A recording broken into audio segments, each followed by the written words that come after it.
here's the thing, Dan. I watched the trailer and I was like, I chuckled in the trailer. The trailer was a better movie than the movie. Right? Like the trailer is way better than what the movie ended up being. And I feel hoodwinked. Hey, watch him with Dan and Tony. Hey, watch him with Dan and Tony. It's like watching, yeah. Welcome to Hate Watching with Dan and Tony. I am Dan. I am Tony. On this show, we watch a movie, then we talk about the movie. Tony, you picked the movie. We're going to start this episode. We're starting by saying what the movie is. Wow. Look, the movie, do I give a setup of why I picked it, or you just want me to jump into the name of the movie? Maybe just the name of the movie, then you can tell why you picked it. This is the Amazon Prime instant classic, The Pickup, starring Eddie Murphy, Pete Davidson, Keke Palmer, Desperate Housewives, Eva Longoria. All right, that's all I got. Who else is in this? Oh, Andrew Dice Clay, sort of. And then there's a scene that he's not in, but they use his voice. Well, I mean, that's just. Did you watch the credits? Did you watch the credits with the monkey? Yeah, with the monkey. That's not Andrew Dice Clay on camera there, Dan. He's turned around backwards, wearing the same wearing the same costume. They did not pay Dice Clay for that day, so they use his voiceover with a guy on the phone, not Dice Clay. You don't not show Dice Clay's face. All right. So what about the big spider monkey payoff? That was worth the amount of real estate that they put it in the movie. I mean, it bookends the movie. That's how good it is. They know a bit when they see it, and they hit it hard. No, awful, terrible. So stupid. Nobody cared about the monkey ever once. And also the monkey, yeah, it's a little messed up, but also like, who cares? I don't know. They put like googly eyes. We'll talk about them. Yeah, they gave it googly eyes because it went through a lot of trauma. You see, so that's what happens. This movie, Dan. Hold on a second. Did you think that spider monkey was alive? No. Did you think it was alive? I don't know, man. I don't know why. Like cryogenically frozen, maybe? I don't know. What we're saying is that they find a spider monkey in a case in their armored truck. In their armored truck. And I don't know. I just thought something real was going to happen, and it was going to come to life or something. I wish it would have. That would have been great. But instead, the bit is that it just gets beat up, and then it's a museum that wants it, and then the museum's real disappointed. So good. That's a great joke. Okay, well, I got to start with my. So it's The Pickup. It's all these people. 2025. Perfect. Amazon Prime. Are you ready? What a service. Are you ready for my big piece of trivia about this movie? Yeah, give me some trivia. Watching the credits, get to the writer, has the first guy's name, has the second guy's name. I'm like, wait a second. That's my old neighbor.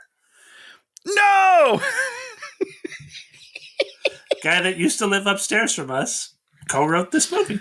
Well, yeah, now he lives in a house probably because all of his great writing credits. No, I looked at his IMDb. Probably not. Not a lot. Okay. It's the first thing he's done in 5 years, so. Oh, that's his first credited thing. So is it Matt Miter or Kevin Burrows? Matt Miter. Matt Miter. Well, shout out to Matt Miter. I hope you made a lot of money. I hope you... There's no way that's true, though, right? Like, Amazon Prime's not giving out a lot of money for these things. No, I don't think. But I hope you made an amount of money that helps you on your journey. I read a thing where they said that like this year or last year, there were 25, big scripts. Okay. And, in all of Hollywood, they basically were saying. That's not very many compared to how many movies we made. One guy wrote 3 of them. What? Which guy? Do you know that? No, I don't know. That's incredible. Good for you, one guy. It must have been like the major, Disney, Paramount, Sony. There was like 25 total scripts. Sure. And one guy wrote 3 of them. Good for him. Wow. He's doing well. Great for him. That's wonderful. But we should probably have more good scripts than that. I'm just throwing that out there. I think that most of the good scripts go somewhere else. I don't think that's where they end up anymore. Sure. Maybe. Sure. Okay, so I'm just looking up your boy Matt Miter here. Just looking it up. So writer, just in case you want to go a deep dive, everybody. Forev, don't know what that is. 2013. Gentlemen Lobsters, which is something that him and this Kevin Burrows guy wrote together. Yeah, they. And The Package, and so they write everything together. Okay, oh, good. So there's a movie called The Package from 2018. 2 episodes of something called Don't, and then The Pickup. So if you want to do a whole awful Sunday, you can watch all of those movies. I think the Gentlemen Lobsters was like a web show or something. I don't know. Oh, sure. Yeah, there's 20 episodes, so it's not TV. It can't be. Oh, it's a cartoon. Oh, it's a cartoon. There it is. I would watch that. You would watch it. I would totally watch that. But he was like a staff writer somewhere, Paramount or someplace, and would, I don't know, go there and sit in a room or something. So great. I love that. Who wouldn't want a job? Yeah, who wouldn't want a job like that? Jobs are great. Yeah. Jobs are great. I'm also just looking up the guy who directed this, whose name is Tim Story. That's a great name for someone in the film business. I love that. Tom and Jerry, the movie in 2021. Shaft, Scorpion TV. Maybe they wrote this as a cartoon. He did Ride Along and Ride Along 2. That does make sense. That makes sense a little bit. Those are bad? I love Ride Along and Ride Along 2, but as movies, they're not good. But just watching Ice Cube and Kevin Hart make fun of each other is much more fun than what happens between Eddie Murphy and Pete Davidson. He also did Taxi with Queen Latifah. Jimmy Fallon's older movie.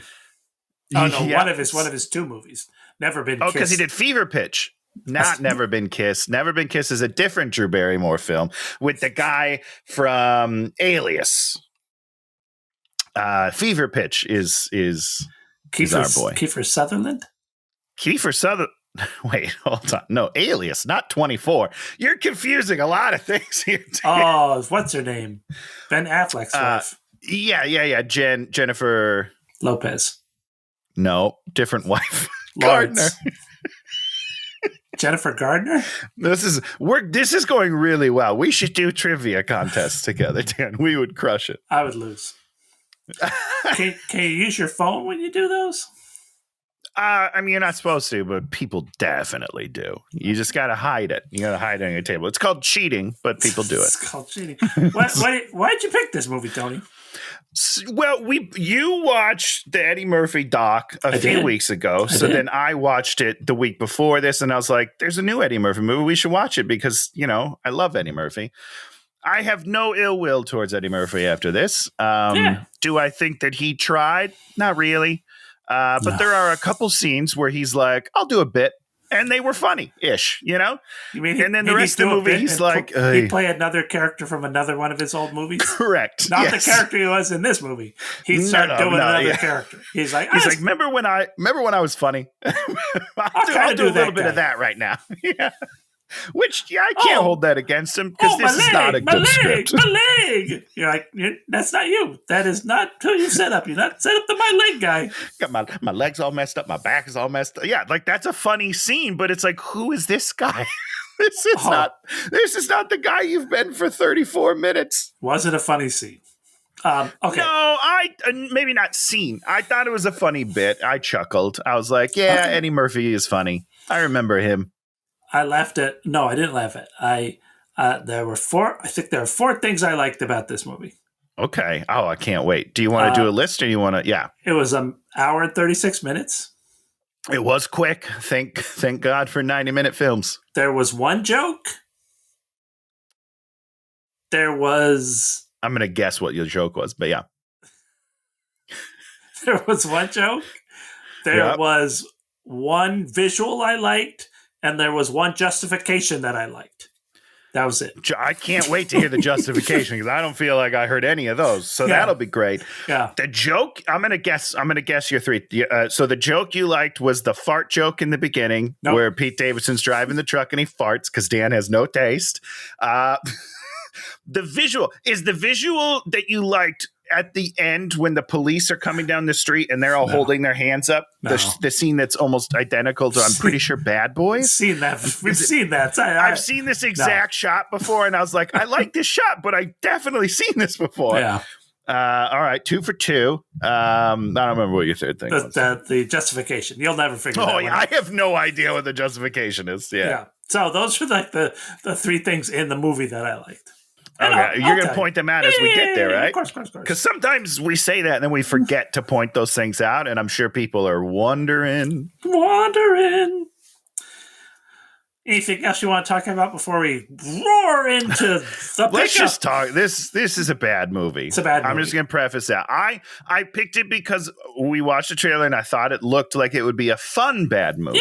Yeah. And it wasn't. No. I didn't have fun with this movie. It was just bad. So that bums me out. Pete Davidson was trying to play a stupid person, but he didn't play him stupid. No, he's bad in this movie.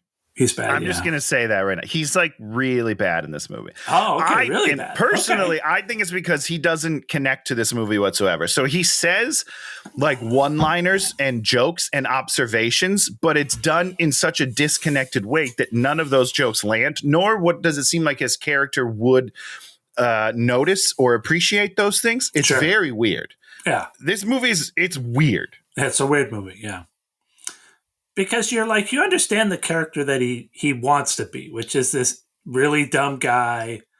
Have you ever seen the movie Runaway Train? Eric Roberts and John Voight? No, but I love Eric Roberts. Worked with Eric Roberts. Sweet man. One of his first movies, he played these two guys that break out of prison. John Voight's like the hard guy, and then he's like the young dumb guy. And he just plays a dumb guy. I'm looking at just a still, and I'm looking at his face, and I was like, "Yep, I get it." He's just, I'm trying here, he's trying to do the thing, but you're just like, oh, you're a dumb guy, man. He's like, Manny, let me in the, he's going, and Pete's just like in this thing, he's just kind of like, I'm sitting over here. I'm throwing out these lines. Something will happen. Maybe some chemistry will grow between me and Eddie, and it'll be interesting. And you're like, but it doesn't. Never does. Never does. Never for a second. It's kind of like in the doc where Eddie's just walking around his house, sort of like, yeah, okay, That's you don't feel like that's the vibe. That's the vibe. You're like, it doesn't feel like he's in it. It doesn't feel like he's afraid. It doesn't feel like. Because they set up that he wants to open a bed and breakfast, and something happened 6 months ago, and he's going to do it in 6 months. So we're like, did he screw up and lose money? Is he afraid? Don't worry about it. They kind of say he's afraid, and they never resolve any of that. We don't know what his deal is. And he opens it, so it doesn't really matter. Spoiler alert for the end of the movie. He just does it. It's fine. And there wasn't even an issue. He doesn't have a breakthrough going like, I can't do I cannot do this job, and he's never frustrated. You're thinking of characters, Dan. Yes, so that's your first mistake here. Is you're thinking of what would a character do in this situation? Yeah. There are no stakes. There's like character stakes whatsoever. Nobody cares about anything that's happening to them.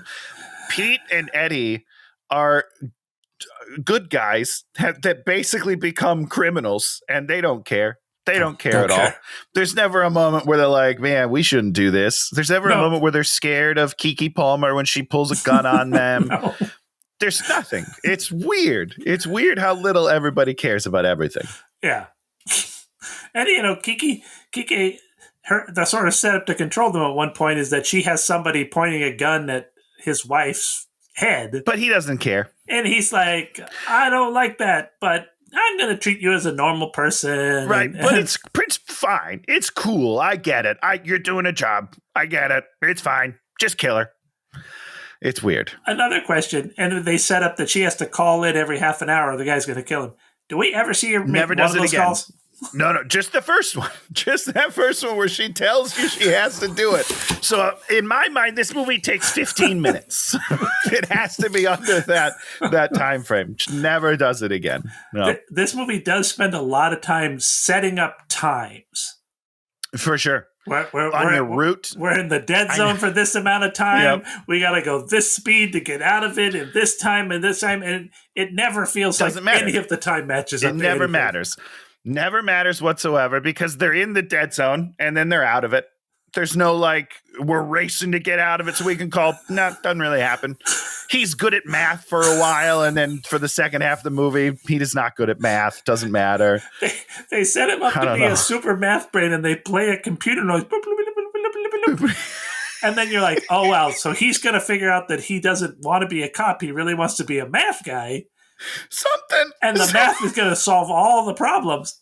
No, not really. No. Instead, he makes it to cop class and then quits cop class to go live with his girlfriend in Fiji or whatever she is. Where is she?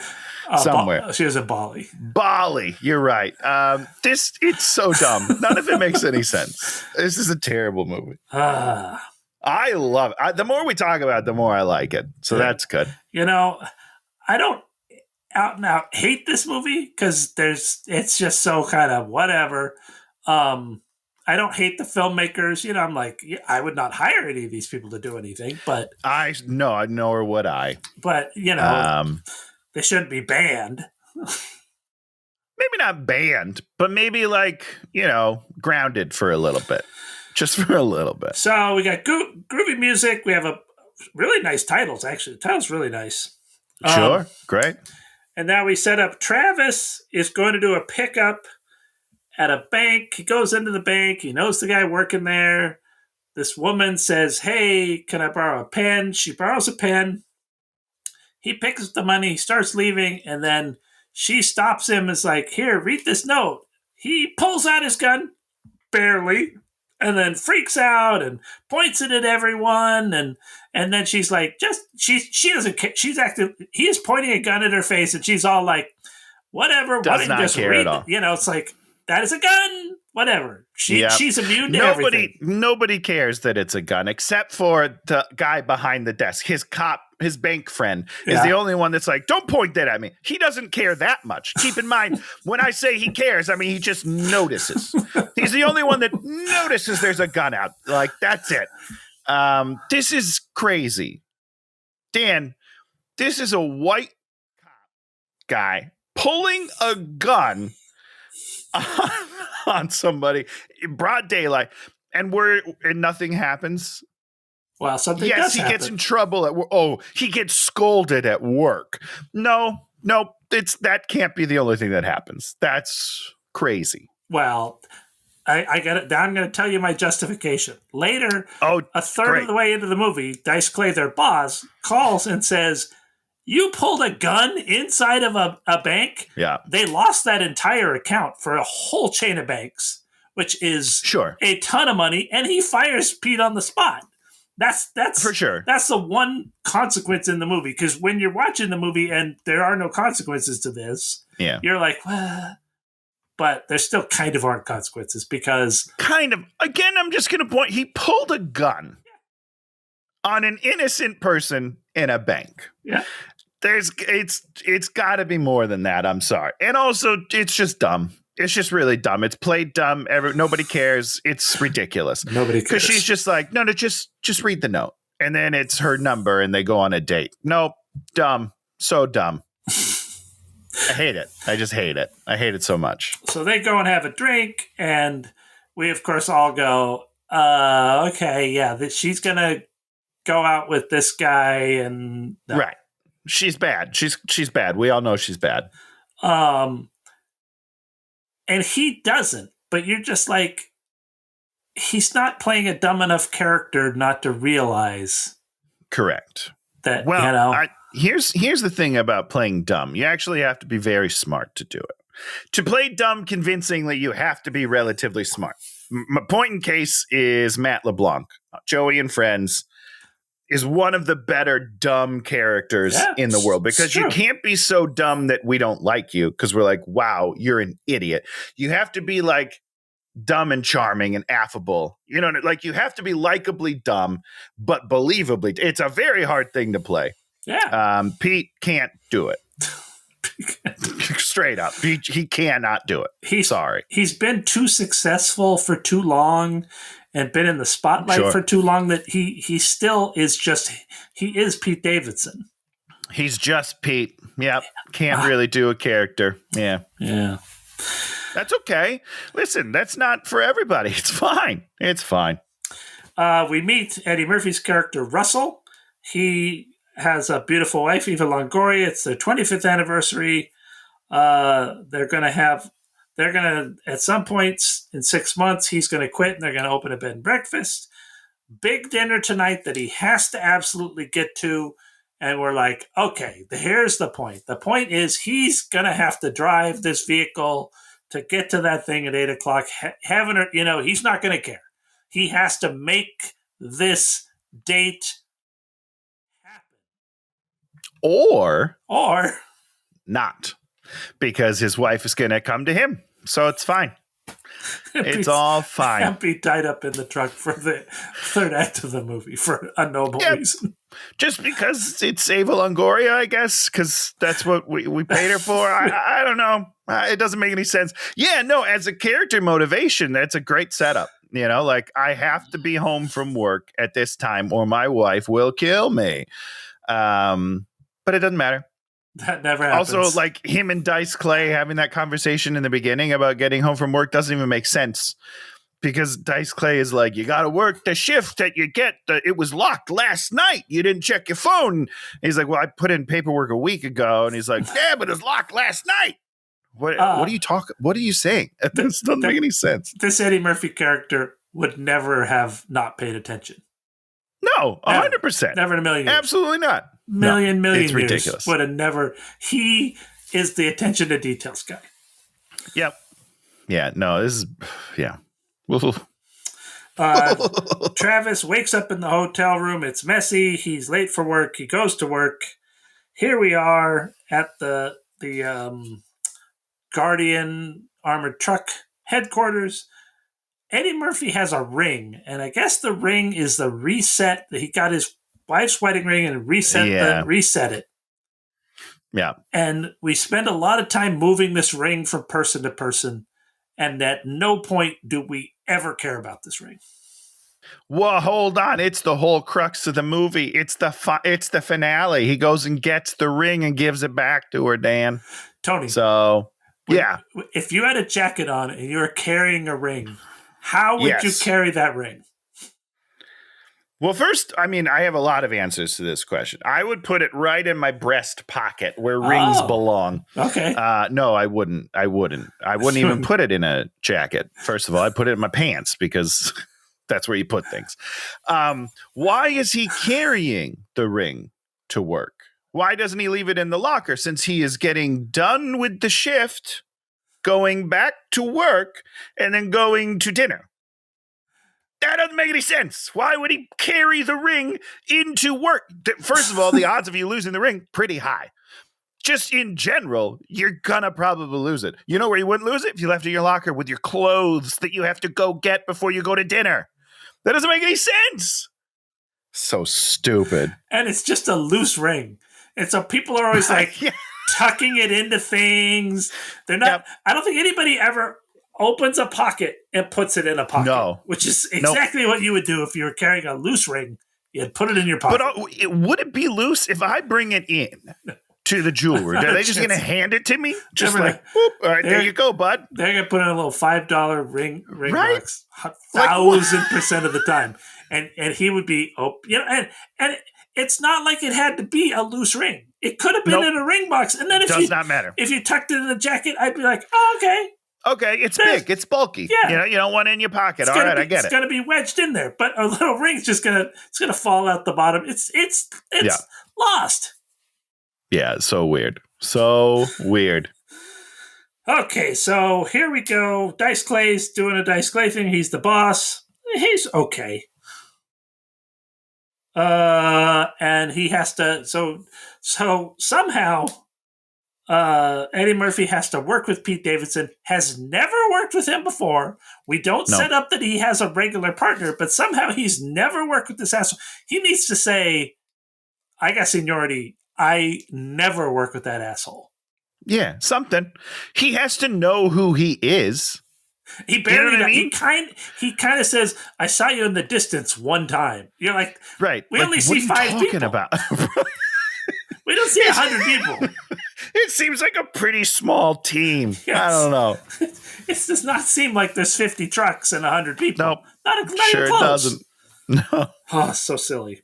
Okay, so they're gonna go. They get in the truck. Here they go.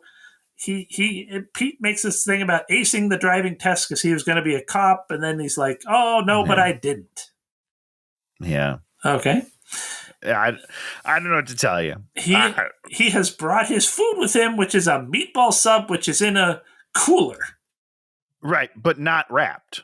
Right? It's just just hanging out. They open that. I don't know what's happening in that visual. I can't tell what's going on. It seemed like there was ice, there was a drink, and then there was just a sub just sitting on ice, like bread, meatballs out in ice, not wrapped in anything. That's what it seemed like. I don't know. He was late for work.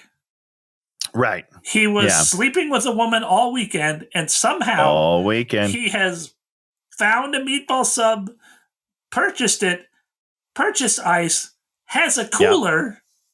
Yeah. What? Huh? And then doesn't eat it? Well, they use it. They put the tear gas in it. Sure. Eventually. Yeah. I don't know. It's a lot of setup. It's a lot of setup to just put your tear gas thing in it when you could just pop it out the window. You know what I mean? Just throw the thing out the window. She puts it in a slot. Put it out the slot. End of story. She puts it in a locked slot that's unlocked for an unknowable reason. Yeah, I'm a little confused on where. I was going to ask you about the truck structures, but yeah, it's cool. It's cool. Okay, so here they go. They're rolling along. We meet the bad guys. This guy Banner, this guy Miguel, and the bad woman Zoe, who we've already met, who had slept with Pete. Okay, very good. Yeah. The two bad guys are just so generic that you don't want to spend any time with them on screen. Yeah, and this is not their fault. Okay. You know what I mean? Okay. Their characters are so generic. They don't have script-wise, there's nothing unique about anything about them. So they both are committing to just being, quote, bad guys. I feel like they're kind of doing the best they can with what they're working with. Oh, okay. So I just want to shout them out and just be like, hey, you got a bum thing. You know what I mean? Like, it's not good, but you tried. Yeah. They're guys with tattoos, one sort of Latino and one sort of, whatever. Now, could you make choices? Sure, you could. But maybe I'm going to give them benefit of doubt. Maybe the director, Mr. Story, was like, nah, that's too much. Just be normal bad guys. Maybe that's what it was. Maybe they tried. Maybe they both brought characters and they were like, tone it down. We also set up that she seems to know Banner, but some other guy dropped off. Yeah, but that doesn't matter. And so the Latino guy came in, and so the Latino guy and Banner kind of get into it, and you're just like, none of this story matters at all for the rest of the film. So don't pay too much attention to all the backstory that they give in this scene. Does not come into play. Yeah. So they sort of set up that there's somehow this magical dead zone on the road between Atlantic City and someplace, and then it's a big dead zone. Like I believe if there's 5 to 10 minutes where you don't have cell service, I believe that. Yeah. What they say, 80 miles or something like that? Yeah, it's a crazy amount of time. That feels like a lot. I don't know. I mean, I've never been to Atlantic City, but that feels like a lot. I have been. There is that road. Well, there's okay. Doesn't make. I mean, I think this. I believe, if I remember correctly, there's a road, and then maybe there's a freeway or something, but it's not in the middle of nowhere. I don't understand how this is in the middle of nowhere, because the road to Atlantic City is kind of on almost like a peninsula. It seems like, what I remember. And when you get to Atlantic City, then you can go along the coast. Beautiful. Either way. But, Love that, it's kind of like a T. You go into Atlantic City, then you can go that way. So the only ways into Atlantic City is this straight shot in or from along the coast. So I don't know what this other magic road would be. And there are businesses, it's not like... Well, you just don't know because it's not on a map because it's a dead zone. So the world has changed a lot since I was there in the 90s. That's right. They added a dead zone road. It tore down all those buildings. Egg Harbor Township, no longer there. Okay. Goodbye, Egg Harbor worry Township. About that. It bulldozed it all. Okay. Travis puts on some music. There's a montage of they let us know that there's like 6 pickups. Doesn't mean anything, but we now know that. Not only do we know, but we get to count them down as they're doing them with Chiron graphic. It's great. I know where they are all the time. So stupid. There's Pete Davidson performs a fart.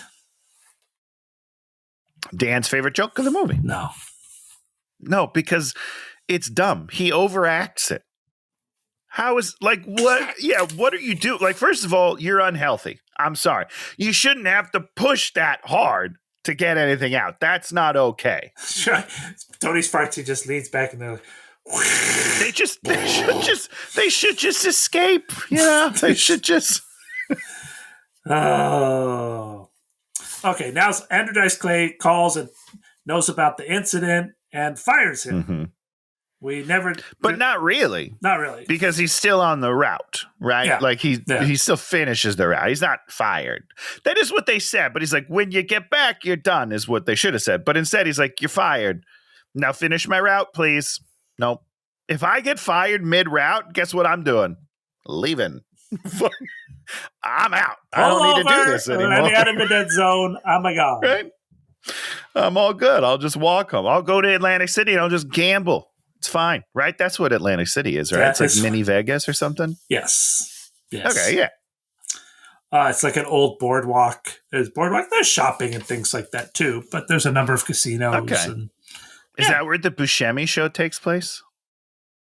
I don't know the what that HBO, Steve Buscemi. I think it's Boardwalk. Oh, Boardwalk Empire?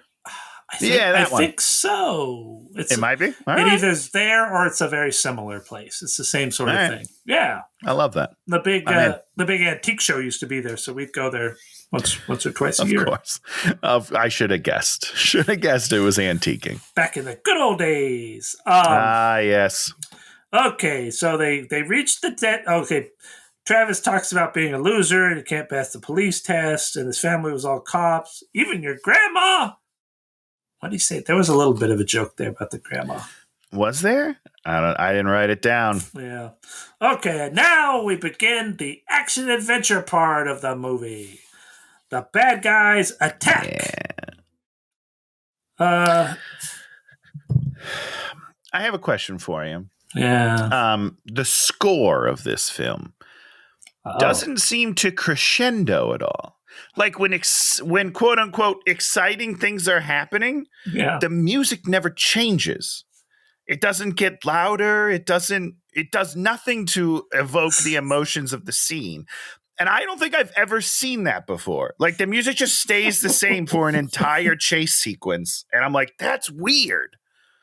That's super weird. Like it's like someone like scored it without watching the movie. They're just like, I don't put this 4-minute piece in here. I don't care. It's weird, Dan. I don't like it. The music should tell you exciting things are happening. I don't know. Well, maybe the guy that did it knew there weren't exciting things happening. He was like, I'm going to give you exactly what you deserve, which is this one note for 20 minutes. It's like atonal. It's a whole atonal thing. Oh, it's weird. They do some tear gas that they have to throw into a cooler. And then after they put it in the cooler, then they hit this button and this little vent opens on the top and it just sucks all the tear gas out instantly. Yeah. Is that a thing, you think? Maybe do that earlier. That should be the first move, right? So I'll push that. It'll start sucking. Then I put it in the thing and then it's fine. It's weird. I don't know. If I had a magic vent that was literally meant to suck out the gas, I would push that immediately. So they get away, but unfortunately, the bad guy, they kind of bump the bad guys off the roads. The bad guys kind of spin and kind of have to leave. And then, but if the bad guys had shot their tire with an arrow, I guess I wasn't paying attention. That's what it was. That yeah, I guess I don't remember that happening either, but it did happen. It happened, guys. So our good guys go fast and get some space between them and the bad guys, and then they pull off, and then they have to fix the tire with some tire kit that only Eddie Murphy knows how to use because Pete Davidson didn't an idiot. Learn how to do the thing because somehow. Well, because when he asked him if he did training, he's like, I took an online course. What training? Something like that. You know, something really funny. Doesn't make any sense because you think they'd all get the same training. You would think it, but that's wrong. So, don't tell you, Dan. I mean, usually what you do is you have the rookie be on the thing, and he's only worked there for like a day, and you're like, okay. Right. Exactly, which is interesting because at the end of the movie, did you notice that the woman comes over and calls him Rook? She literally comes over. She's like, "Not bad, Rook." So either one of two things has happened. Either he is a rookie and we just never talk about it until the end of the movie, or at one point they knew that he should be a rookie and then they were like, nah, let's forget all that, and then forgot to change one line of the movie. One of those two things happened. I don't know which one it is. I feel like most believably is that they had him as a rookie the whole time and they were like, nah, that's been done. Let's make him just like a dumb guy. It worked out nicely for them. I mean, I said that this guy I know wrote the script. I have the feeling maybe 1,000 people wrote this script, and he was like the last guy either the first guy to write it or the last guy to write it. Yeah, maybe he's the guy that wrote the one joke you like. Maybe. Could be, Matt. Fingers crossed. So they slow down. They have 4 minutes to change the tire. This other car passes them by because they pulled off on this other road, and then the bad guys see the other car, and then they know that means that they're down that road. Yeah. The bad guys then go after them, and then here we set up a case of chicken. They have 2 vehicles and the armored car, and everybody thinks, we're going to win. And then right at the last minute, the bad guys sort of get out of the way. Just open. For the vehicle that is made to survive and playing chicken. And right. Literally what it's built for. Yeah. So doesn't make any sense. They put helmets on because they're like, we're going to collide, but they're not. They know they're not. They have these helmets that they put on and take off multiple times. Yeah. But that way you don't have to pay Keke Palmer for the day, you know? Everything. Just let her do some terrible voiceover. That's what it is for you. Everything's about who you're not paying for the day. I'm telling you, that's what this is, though. If you put on that helmet, I guarantee you that's not Keke Palmer in the car anymore. No. Definitely not. And she's doing bad voiceover from somewhere else because it doesn't even match the emotions of the scene, much like the music. It's ridiculous. Maybe here's what happened, right? They sent her the music and they're like, this is an action scene to this music. Can you match the energy? And she was like, sure, I just won't do anything. And then that's the voiceover we got. Who is she? Why do I care? I don't know. Keke Palmer, she was in the Glenn Powell show, which is that's an offensive thing to say, I think, because Scream Queens. Not a Glenn Powell is in it, but he is not the star of the show. But she was in that show. I think she's kind of like blowing up. I think she's like one of those people on the rise or whatever. She's not very good in this movie. She was at this point. This is the end of it. This is the tail end of that trajectory.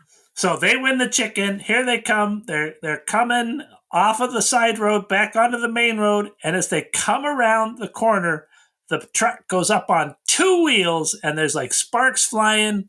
Cool stuff. My favorite shot of the movie. That was okay. This is yours. Okay, that was there. Nice. You go. I agreed. I thought it was cool. This is the only time in the movie where you ever felt like there was any speed going on, because they talk about this armored truck going 100 miles, 110 miles an hour. Here's my problem: if you're gonna talk about speed, you can't shoot everything so wide.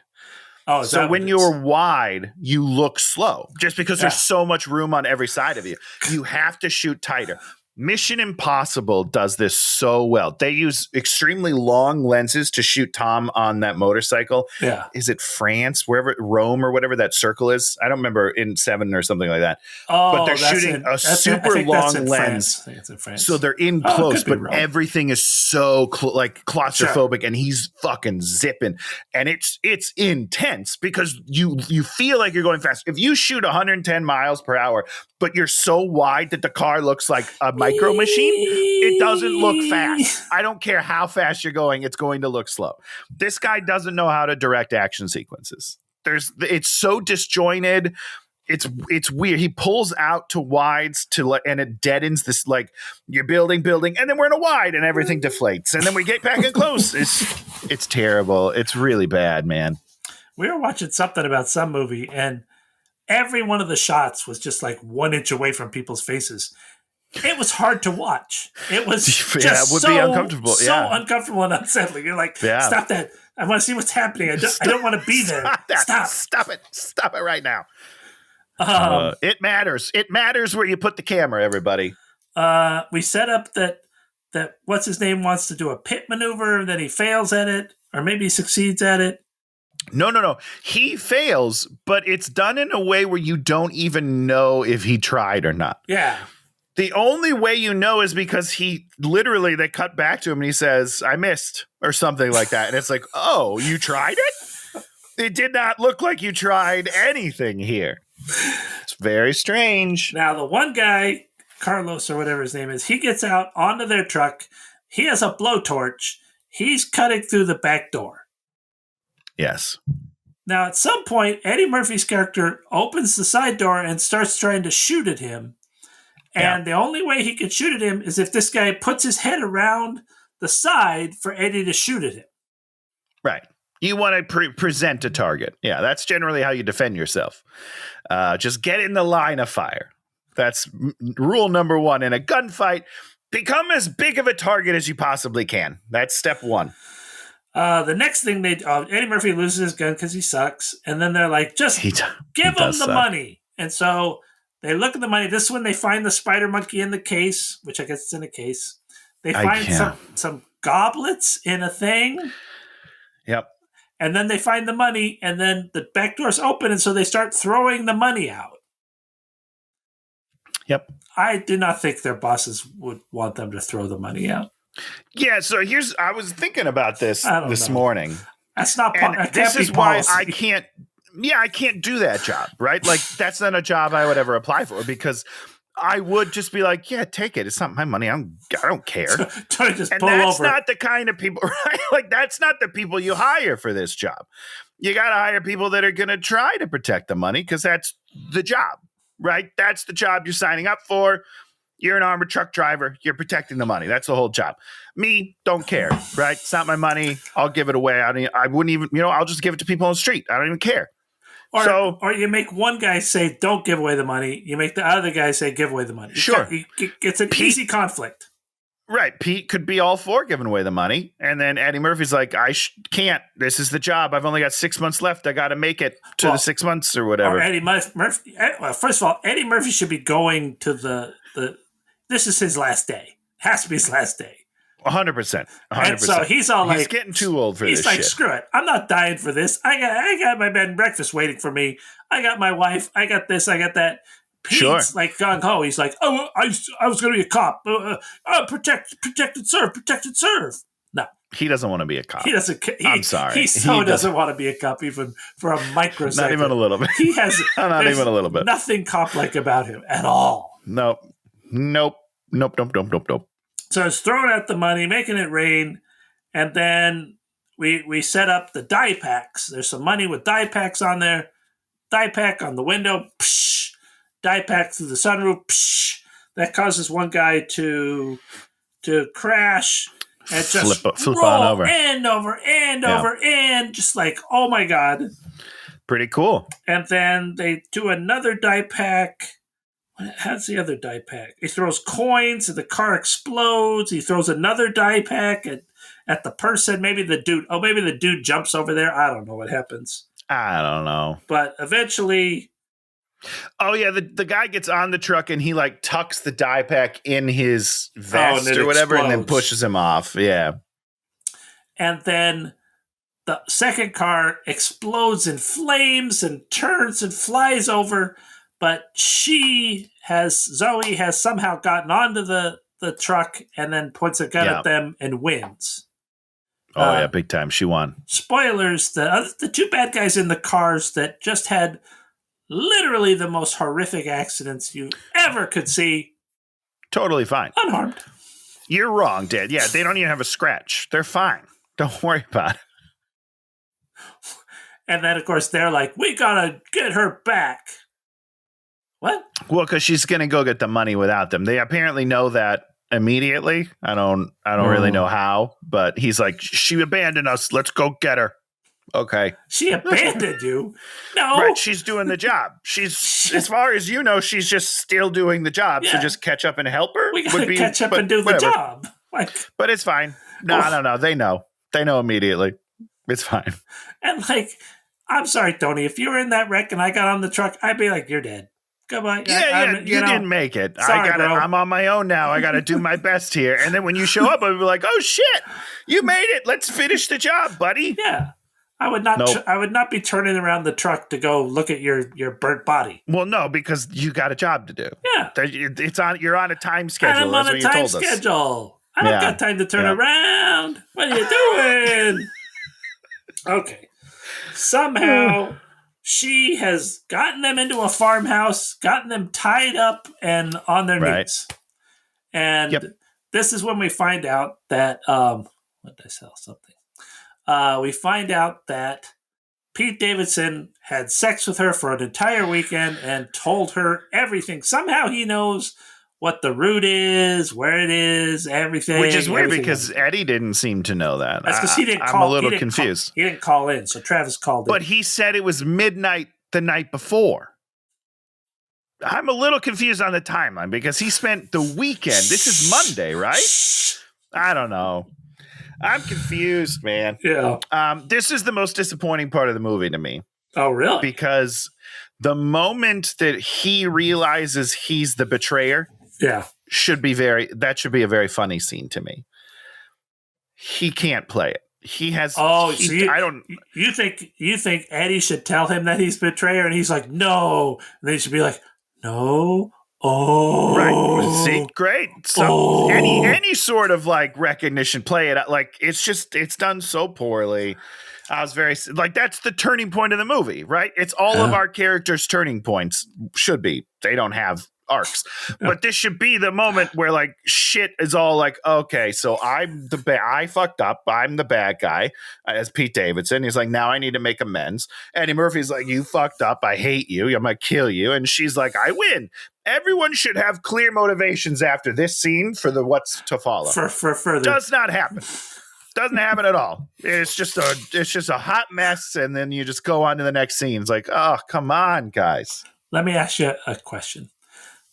Oh yeah. Not long after this, we find out that Pete Davidson fell in love with her over the course of that weekend. Supposedly, yes. Did he tell Eddie Murphy that at some point in the movie? And I just forgot to. Must have been off camera. Must have been off camera. We don't know. No, not even for a second. When Eddie Murphy says it, when he's like, "You fell in love with her this weekend," I was like, "What? What are you talking about, Eddie? Where is that coming from?" But then Pete's like, yep, I'm in love with her. It's almost as if Eddie Murphy convinced him that he's in love with her. And that's all that happened. Because you also don't get the feeling that he loves her. Pete never plays it as if he's infatuated with this woman. He plays it as if like, hey, we had some sex and that was fun. I would have sex again. But he never plays it as if he has an emotional connection whatsoever. Bad movie, Dan. This is a bad movie. But if you write it, it might come true. If you write it, he'll convince all of us, including himself. Okay, so they're now in the truck, and what has to happen? They argue about the monkey, whatever. Yeah. She says, I'm going to get $60 million, and what we find out is this whole thing was a prelude for her just having a truck. Any truck. Which wouldn't work. That wouldn't work, by the way. They put the magic thing on there, the RFD. No, No, wouldn't work. Sorry. Why wouldn't it work? Because these things have schedules. Yeah, they know the truck. But the other truck is going there. But that's what I'm saying. The people that let them in, they have to have a truck number. They have names of the drivers for sure. They don't just be like, any truck, beep. No. It had a little number on the side of the truck. No. Sorry. It's not going to work. It's only $60 million. Okay, well, let's do that. Let's do the whole setup. So she needed a truck. Yes. But she's going to then change this little ID number on it so that it'll fool everyone. Yeah. And a couple of drivers to go to this casino and pick up the $60 million because her father was a security guard at the casino and there was a fire and he left his post to save people and then he died and then she didn't get his pension benefits because he left where he was supposed to be. And this is her punishment to the casino, $60 million. Yeah, she's Batman, just punishing the evil rich people or whatever. Batman does not punish the evil rich people. Robin Hood. Sorry, Robin Hood. She's Robin Hood. But she's not giving the money to the poor. She's keeping all the money. She's keeping it. She's going to Bali with it. Yeah, she's going to live life. I don't know how you take all that money on the plane because if you were to try and take $100,000 in there, they'd put you in jail. You can't carry any kind of cash like that. Never in a million years. Well, apparently you can just send it FedEx, so it's fine. I don't know about that. You mean hold on, in a box with a piece of tape that basically falls off? 100%. Yeah. Definitely people opened that and took all the money. Like without a doubt in my mind. Yeah. For sure. It's a good movie. So that's the plot of our movie. And so she's a good guy? Here's a question, right? Maybe Bali doesn't have extradition or something, right? But let's say you even get the money somewhere to use it. Yeah. You have to launder it because all that money's barcoded, right? So they can trace that money. So you have to launder that money. It's barcoded? Why would it be barcoded? It's just money. Like all that money's tracked. No. Right? Is it? No. I would think so. No. I mean, I don't know. No. But I would think so. I think it's tracked. I've watched a lot of Psych.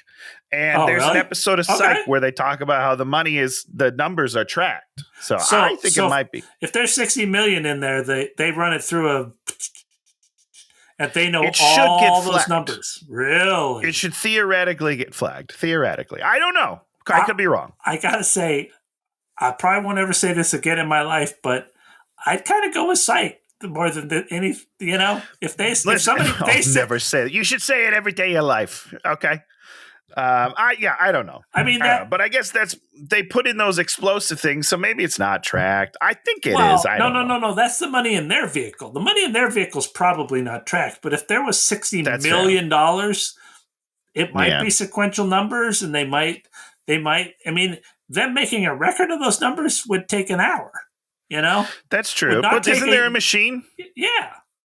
I am sure there's a machine. Banks track cash serial numbers, particularly high-value transactions and automated teller machines to help with cash management, fraud detection, and balancing inventory. I don't know. So the casino is absolutely doing that because I would think that they would. Because if somebody's siphoning money off and then the bills appear, it would be incredibly easy for any time you put hundreds into a bank or put them into an ATM. Just looks at those numbers, and if those numbers are stolen numbers, right, it's just a machine. Takes a picture of your dumb ass, and and it knows who the fuck you are. I don't know. Maybe they're not doing it. They should do it. They should probably do it if they're not doing it. I'll just say that. That'd be a good way to catch thieves. Oh, Matt Miter, why didn't you do your research? Oh, Matt. Classic Matt right there. Good guy. Well, we should look and see if Bali has extradition back to the United States, just so we can. Great. I'm going to look at it right now. Okay, so here we go. The criminal guy survived. Travis is in love. No. Oh. No, it does not. Well, there you go. So that's the one smart thing to do. There you go. Hey, there you go. You did it. Good job, Matt. Redemption. Okay, Russ's wife is calling on his phone. Zoe's like, oh, you got to talk to her. He's like, I can't talk to her. That's a bad idea. That's a bad idea. She's going to know. This is actually the other best part of the movie. It's the most believable part of the movie. 100%. He talks to her, and he does not seem weird. He doesn't be doing anything, and he's all like, that. And he hangs up. He's like, you did it. Now she knows. What? No, he hung up and he goes, that went terribly. I was like, that's good. Okay, that's a good line. There's actually that's a good bit. Actually, that's probably the best bit in the whole movie. Very smart. Because you're like, and you sit there and you're like, it's like you walk into the house and if you have a look on your face, your wife knows what the fuck's going on with your 100%, without a doubt. Yep. 100%. She's like, what's wrong? They always know. They always know. We're all very predictable creatures. Very predictable. That's true. Yeah. Okay, here we go. Travis is in love with her, blah, blah, blah. And we set up this whole thing that she's got somebody that's going to kill her. She doesn't call every half an hour, and this never happens. They're in. Yeah. They go and see Marshawn Lynch. He's the one that's changing the thing. Poor Marshawn. We love him. They don't give him anything to do. They don't give him anything to do. He's got a funny bit that he starts and no one plays along with when he's doing the thing where he's like, I can't see them. There's somebody talking. It's very funny. Like I hear a pin drop. It's so quiet in here, but they're talking but no one's playing along. He's doing the bit all by himself. And I'm like, good for you, Marshawn. Fight the power, buddy. You can do it. Well, it's very sad. It's kind of like he's the one person with comedic instincts in the scene. That's why it's weird. Because Eddie, at the very least, Eddie should be playing along with this, and they just don't give him any. And this poor guy's just trying. He's like, "This is my moment. This is my Eminem moment right now." In a movie. I feel so bad because he has some funny lines there and he delivers them very well. And if anybody was giving him anything, I think he would have gotten laughs. It's brutal. It's so sad. Okay. Beast mode. They walk set up to fail. They walk to a diner, and you want to talk about the weird pancake scene, Tony? Great. Well, so she's eating pancakes and she cuts them and dunks them. Well, no, hold on. And then eats it. Hold on. Yeah, that happens, I think, second. What we set up is that Eddie and what's his name aren't eating anything. Pete, in some weird protest or something. I don't understand. I'm going to eat. Well, he tells you. What? He tells you because she's like, you don't want pancakes? And then Pete's like, I want pancakes. And Eddie gives him a look. He's like, you don't want pancakes? And then Pete's like, they're robber pancakes. Super funny line. It was just really funny and really explains why they're not eating food. And then she starts dipping it, and that's a problem. Yeah. So then what she does is she tears or cuts it. I wasn't totally paying attention, but then she dips it in syrup as opposed to pouring the syrup on it. Fine with me. And then. Right. And Pete's like, I've never met anyone else who eats pancakes like that. We are soulmates. And I was like, he eats what? them that way too. Apparently Pete also eats them, and he's like, this is amazing. We don't see him eat them that way. No, but he tells you, and they're the only two people in the world that eat pancakes this way. So that's pretty great. So then Eddie, in more protest, grabs some pancakes and tears them up. He makes them little balls, I guess. He plays with them in his hands. He balls them up. Hold on, I'm going to tell you something, Tony. Okay.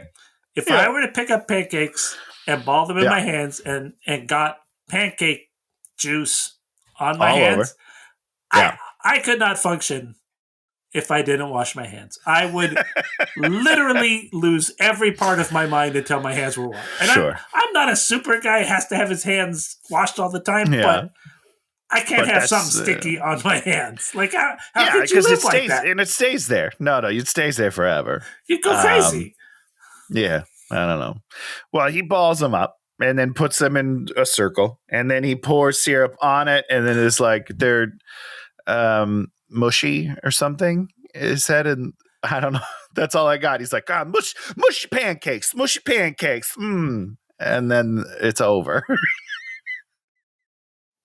Can you imagine that day you go home to your wife, you're like, well, Eddie Murphy did this thing in the movie. I don't know. I don't know. I mean, it wasn't in the script, but he thought it was funny, and all his guys were laughing at it, so I guess. They're going to keep it. They're going to keep it in the movie. There you go. She takes Travis into the bathroom, switches his uniform. They don't have sex. So, all right. So we have to talk a little bit about their, quote, relationship. What relationship? Again, he never acts like he has feelings for her. Not really. Only that he wants to kind of have sex with her again, but not really. Yeah. Like he's just like sort of open to the idea of having sex again, but he doesn't need it. It's all good. Yeah. But he keeps telling us that he's in love with her deeply. There's a moment in the truck where they're talking and she's like, did you have fun or something? And he's like, we did butt stuff. Of course I loved it, or something like that. There was a butt stuff joke that didn't go anywhere. That's a weird joke because that has nothing to do with love. That's just lust. And then in this scene, she brings him to the bathroom. He's like, oh, you want to have sex again? And it's just, he's so detached from the emotion of what his character is saying that it's very jarring to me. Like it's fine if he is under the impression that she's bringing him in there to have sex, but it has to be from an emotional place for him. Like he's like, yeah, let's do it. I'm feeling a little tense. Let's do it. Let's have some sex right now. And she's like, what are you talking about? But he's like, makes jokes. He's like, oh, you want to fuck? Are we going to fuck right now? All right. Yeah. I'll take my pants off. Let's fuck, huh? It's just, he's so detached that there's nothing grounded about this scene. Mm-hmm. I think this could be a funny idea for a scene. Oh, he has to take off all his clothes. He has to take off he has to be completely 100%. Naked. He needs to be going for it. Yeah. And he's just not. He just makes comments about it because I guess that's what comedians do. But his character's never in the moment. It's just not funny. We need to see his naked body. And just how embarrassing it is. I think everyone agrees. It's how embarrassing. Apparently, he's huge. So careful what you wish for. There it is. That's what I wish for. That's what I wish for. They go back out. Russell is gone. They go to look for him. He grabs her, and then we find out that Pete's with Zoe, and he, Why does he stay to attack her? Why doesn't he just go? I don't know. Call the police. Okay. Good. Yep. Good. Russell calls him an idiot. Bitch. And then Travis is like, "You're too scared to open your bed and breakfast." And you're like, "What? Is he?" All we've heard is he just say, "I'm going to open it." Or something. Doesn't sound like a guy that's all that scared, to be honest with you, but okay. Maybe in one version of the script he was scared. I don't know. Maybe. I don't know. We didn't get to see it. The bad guys show up at Marshawn Lynch's shop. I guess they've already left. And they're like, hey, you better tell us something or we're going to kill you. And then seems like they just kill him. Yeah, they just kill him. Yeah. Don't know how they got the information. Sad. They really did Marshawn dirty in this movie. Poor guy. Ba-boom, ba-boom, ba-boom. They're in the truck. Knock on the door. It's Eddie Murphy's wife. Has found them? Yeah. In Atlantic City? Oh, did she track his phone? Did she say that? Okay. She tracked his phone, yeah. But also, what? I'm going to tell you something. Yeah. If you work for a goddamn thing, your phone is not trackable. You'll be fired instantly. Can't, because that's the easiest way to rob you. If I just track your phone. Honestly, that's what Kiki should have done. All she had to do was track Pete's phone, and she could have done this whole scheme the same way without him having to divulge unnecessary information to her all night. Okay. Also, no one cares. Nobody's shocked. Nobody's all that surprised. Eddie's just like, oh, here we go again. Here she is. Right? Like, okay. And then he just invites her into the vet. She's like, I'm coming in. And Eddie's like, yeah, that's fine. Oh, by the way, she's got a gun, but it's cool. Don't worry, babe. And the wife's like, yeah, that's fine. I don't mind guns being pointed in my face. I'll just sit down. You can tie me up. It's so fucking weird what happens here. Nobody cares that two people are being held hostage. The wife of Pete, like, this should be a stressful situation for somebody. And it's just not. I haven't seen the Bad Boys movies in a long time, but I bet you if you watch the Bad Boys movies, when people get guns pointed at them, they react in certain ways. Sure. You know, when things happen like this, people, you know, like I'm sure at some point they terrorize one of their families. And I'm sure those bunch of times, actually, a ton, all the time. That's one of the most common things that the bad guys do. They love that. I do not think the wives are like, yeah, whatever, tie me up, I'm good. Nope. I'm sure they don't make jokes about men being heroes at their jobs instead of just giving them money. She's like, they're trying to stop you? Is that a man thing? That's so weird. What are we talking about here, guys? This is ridiculous. Okay. Yeah, this is bad, Dan. This is a bad one. Now we're going to, where are we? Now we drive into the casino. They go down there. At, lots of little tense-ish moments, which are a little, there's an amount of tension. They're like, oh, we gotta get through this. We gotta get through that. They get down there to get the money, and here's some weird, stupid MMA fighter sitting on the money doing a photo shoot.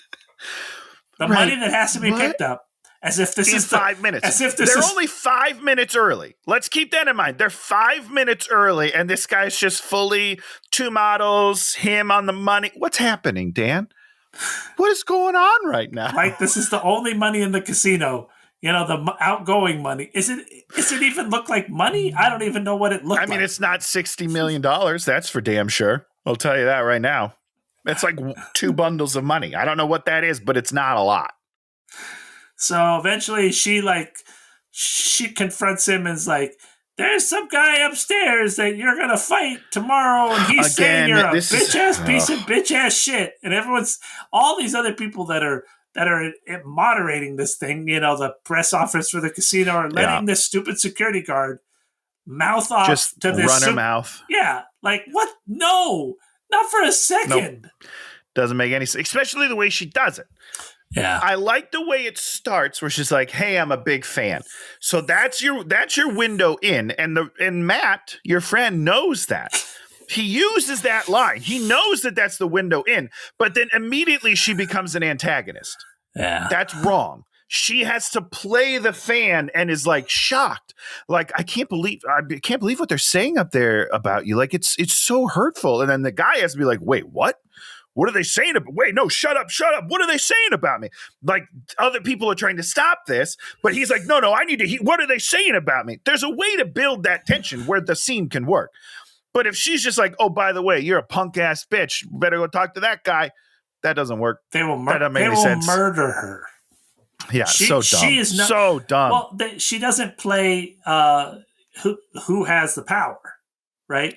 100%. She never has the power. Yes. She cannot have the power. Yeah. No, cannot. She cannot show this guy up in front of all these guys. They'll be like, but she does. And you're like, what? Give him a little bitch slap, a verbal bitch slap, and then he's just like, okay, I'm going to head out. Thanks. Okay. Stupid. Okay, so they get the money. They load the money. They get out. They pass the other truck.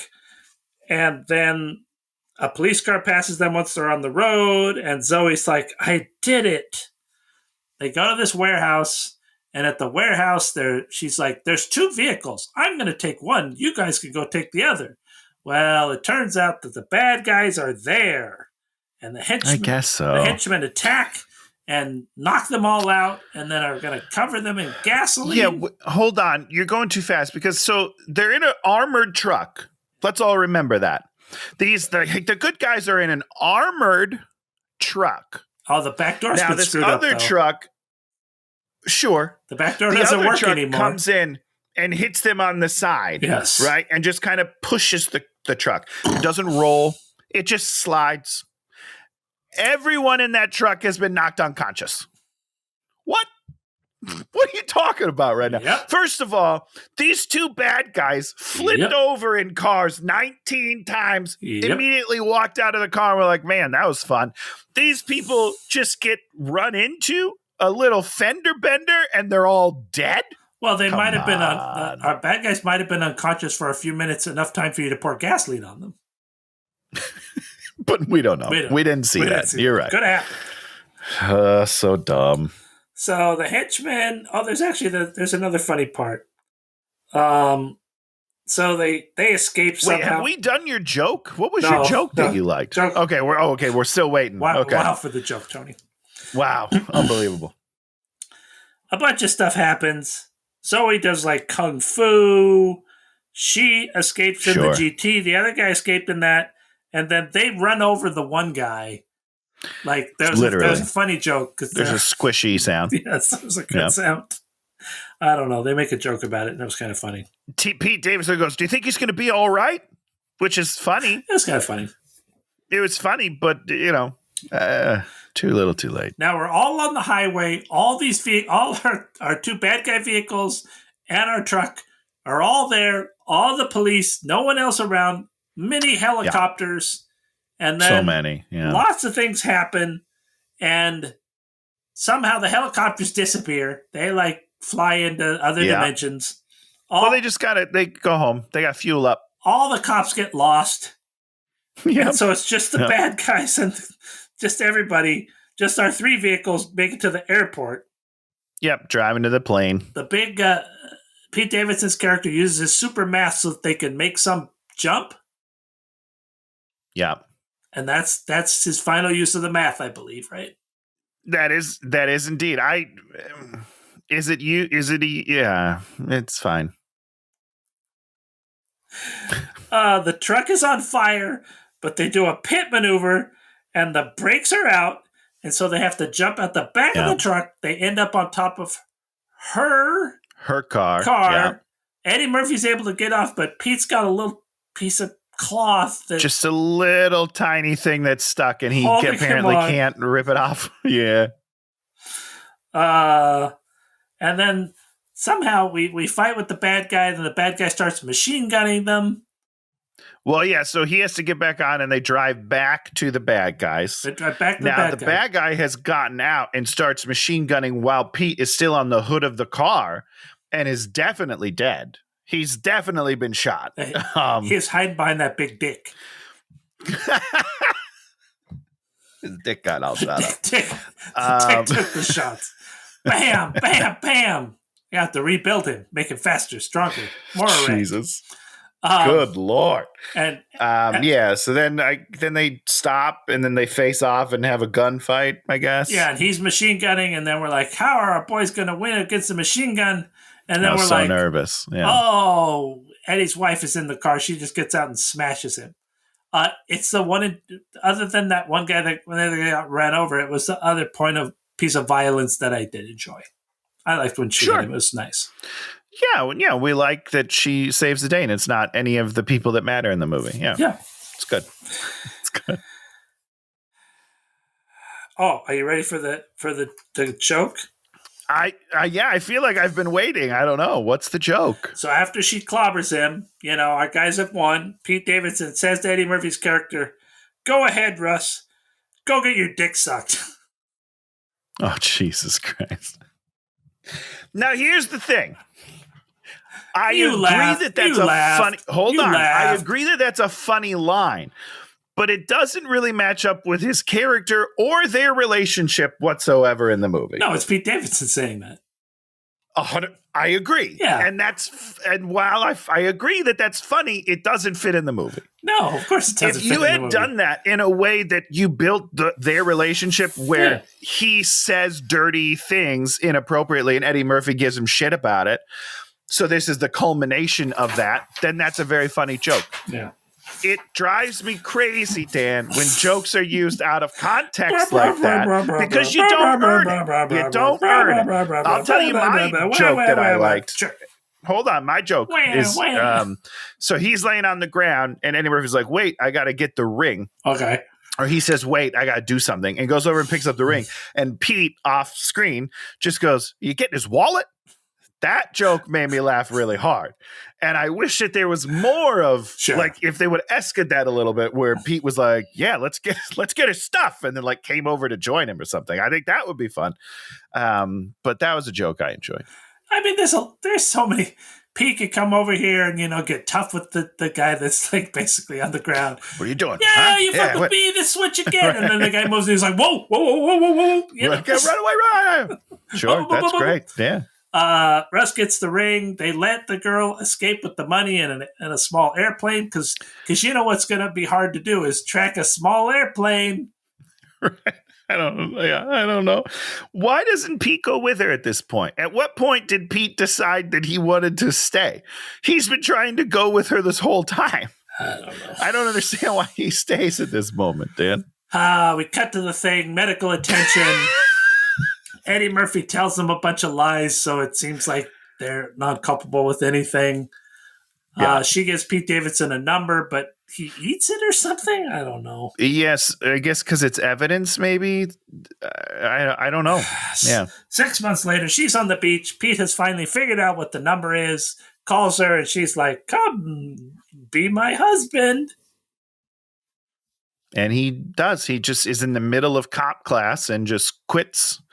And that's it, I guess. And then he goes and lives with her. And then Eddie Murphy's character, who has his bed and breakfast, it's perfect. He goes to the door. There's a box. Not even a box you have to sign for. Nope. He pulls a pin. Just left at the door for all those porch pirates to come and grab millions of dollars. We've seen that movie. It's called There Will Be Blood. And shit goes down in that movie. Say, there you go. He opens it by pulling off one piece of tape that has no stickiness to it. One tiny. Yep. And it's filled with money. And what does he immediately do? He pulls a big wad of money out and holds it up. Yeah. Well, you have to know it's money. You know, you got to be sure. You got to be sure. And then he goes inside to be arrested eventually. Basically tell his wife that he's got a lot of money that they got illegally. Well, more importantly, you just said it. He runs one of those bills anywhere. He's in jail forever. That's why I assume she at some point laundered it. I don't know how or where. I assume she did it. In the movie. Yeah, I don't know. There you Yay! go. There it is. What a treat. The pickup. What a treat. Here's what don't watch the movie. It's called The Pickup because Pete got picked up by her. They do pickups of money. Double entendre. And then she had to do the pickup at the casino to get all her money. And so many pickups. Should be called multiple pickups. That's what the movie should really be called. That's what it should be called. Not one single pickup. Come on. It should be called multiple pickups. Okay, Tony. Anything else you want to say about this? Don't watch it. Is that what you said? I'm done with this. I'm done with this movie. I didn't like it. Oh, you didn't like it. That's all right. I usually like most of our movies. I did not enjoy this movie. Oh, that's too bad. Right. Something we liked this week. I started the Stranger Things. Have you watched? No spoilers. Nope. We've started over at episode 1 last night because we forgot it was coming out, and 2, we don't really remember what happened because that was like 3 years ago. So we're gonna watch all of the series and then watch the new one. Okay. What happens? Okay, please just tell me what happens. I don't know. I watched the first 2 episodes of season 1. Okay. And they hold up. Yeah. No, like I said, we watched the first one last night, and it's just delightful. Do you not like the new stuff that you watched? I like the last season. I've liked all the seasons for the most part. Yeah, me too. But this one, I don't know. It just seems not doing it for you. It's a lot of characters. I like a lot of the characters, and you're like, I expect to have time with all these people, but a lot of them feel like they got one foot out the door. Sure. Yeah. They concentrate on Holly, who's like the youngest daughter. The sister? The youngest sister. Okay, yeah. And she's like, I don't know, like maybe 11 or something. Yeah. She's by far my favorite part of the whole. Interesting. Because interesting. Because she's doing something new and different. She is building a character, and they know how to build characters. That's true. The other characters, you're like, nobody else has any place to go. Right. We know exactly who they are for 16 years, I guess. Yeah, we know all these characters. We like them, and it's not like I'm like, oh, this is. But it just, if they were like after this is season 6, you'd just be like, oh man, you really have to stop. It's just like the best guy in the last thing was Eddie. Right? Eddie was like, he's the best part because he's new. Loved Eddie. They know how to make it. They know how to introduce characters and do things with them. Yeah. And and You mean murder them? yeah, and Holly, Spoilers. and Holly's story is mostly just her story, so it's not like, oh, okay, here's the plan. Okay. Everything else is like, here's the plan. You're like, okay, whatever. All right, interesting. I'm still excited. Yeah, I mean, it's gonna be great. It's totally worth watching, of course, but yeah, of course. But the curse can never be the same. Yeah. What do you got for us, Tony? We watched Nobody Wants This season 2 came out. We watched that this week. Nobody wants this. It is not as the first season's perfect. I don't know what. Let's just say that. I don't know what it is. This is the Adam Brody, Kristen Bell show. Oh, it's great. It's wonderful. It's a wonderful show. Season 1's perfect. Season 2 is very good. It's a slight step down, but it's still very good. We still enjoyed it a lot. I thought they canceled her because her husband wanted to kill her or something. First of all, I mean, this is so basically he didn't want to kill her. First, I mean, he said he wanted to kill her because she's annoying. No. He said, even though killing you would be beneficial monetarily to me, I don't want to. And that's love. If that's not love, I don't know what is, Dan. Because she's far more rich than he is. So he would be the beneficiary of a lot of money if something happened to her. But he's saying, I love you so much that even that money isn't enough for me to, savagely murder you. Maybe. So that's love. Well, cancel one of them or both of them. I'm done with them. Don't cancel either of them. They're fun. Dax is fun. He's an idiot. He's a real dumb guy. They should have had him drive the thing because he can play an idiot. Because it's not far from the truth. Amen to that. Okay. I guess that's the other thing. It either takes someone very smart or someone that's actually dumb. One of those two has to play the role of being a dumb guy. Okay. Next week. Yeah, what are we doing? We're going to do a real movie. A movie that... Oh, I can't wait. A movie that is beloved by many. Oh, wow. And okay. Hated by me. And hated by one. All right. Great. What are we talking about, Real Dan? director. Real stars. Great. Oh, I love it. Big budget. Very popular. Great. Prescient movie. We're going to do The Truman Show. Oh, boy. I haven't seen that in 20 years. I haven't seen it since it came out. Yeah. I mean, yeah, I don't know. Was that high school? 98? Wow. Okay. That's a lot of years. That's 27 years. That's a long time. That's a long time ago. People love this movie. Ed Harris, Jim Carrey, they do. They love this movie. 94% on Rotten Tomatoes for the critic score, 89% audience score. That's beloved. That's a beloved film right there, Dan. I'm ready. I'm putting it at 4%. 4%, everybody. You heard it here first. I can't wait to rewatch this. This is going to be great. Oh, God.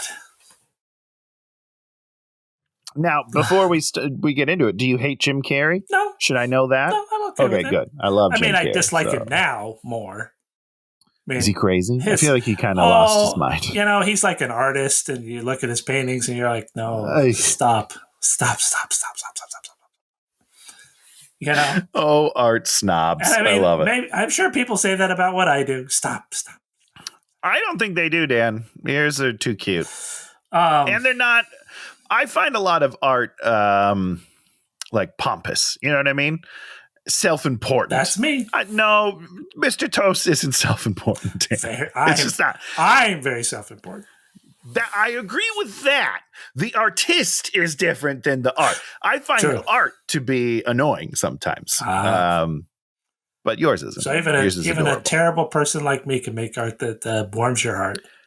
I am one of those people that is very good at separating art from the artist. So, yes, absolutely. Still watching the Harry Potter. I mean, am I excited for the new show? You'll never know, but I'm definitely going to watch it. We'll just say that. Did I listen to the first book full cast Audible editions? Sure, I did. Dr. House playing Dumbledore. Yeah, I'm going to listen to that. Oh, sorry. What's his name? Played Dumbledore? Yeah. Oh, that's good casting. They did a good job. I know. Yeah, JK, terrible, awful, horrible. Still like Harry Potter. Sorry. I don't know what to tell you. Well, I'm not going to give it money. How about that? the Audible thing, you don't give money? They just send you that for free? No, because you get so many credits free just because I support Amazon, which is a whole different conversation. That's also bad. But, is what it is. Jeff Bezos. Yeah, he's no good either. Okay, so we'll watch The Truman Show. It's less than 2 hours. I thought it was going to be like 2 hours and 18 minutes. That feels like it would be. Yeah, that's great that it's not. Under 2 hours. So beautiful. We'll give it a shot. Maybe I'll be like, I'm a changed man. I'm not going to be. I know. Maybe you'll change your tune. You're going to love it. You're going to love it. Because I'm going to complain about the artifice of the whole thing, and everyone's going to be like, it's a fairy tale. You can't look at the artifice. And I'm like, no, it's all artifice.